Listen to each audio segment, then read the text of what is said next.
Gita LLB ধারাবাহিকে তাকে ধূসর চরিত্রে দেখেছেন দর্শক। সাত্ত্বিক চরিত্রটি নিয়ে বিপুল আলোচনাও হয়েছিল। সাত্ত্বিক ওরফে অভিনেতা রাহুল গঙ্গোপাধ্যায় ছোট পর্দায় ফিরছেন, একবারে অন্য অবতারে।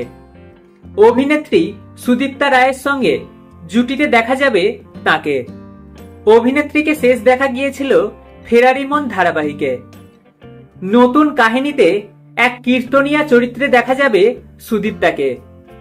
গ্রামের প্রেক্ষাপটে গল্প বোনা হয়েছে। চরিত্রের নাম বিনু। নায়িকা দরিদ্র পরিবারের মেয়ে আর নায়ক বিত্তশালী পরিবারের ছেলে।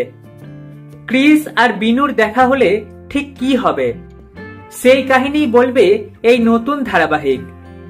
নতুন গল্পের নাম বৃন্দাবন বিলাসিনী।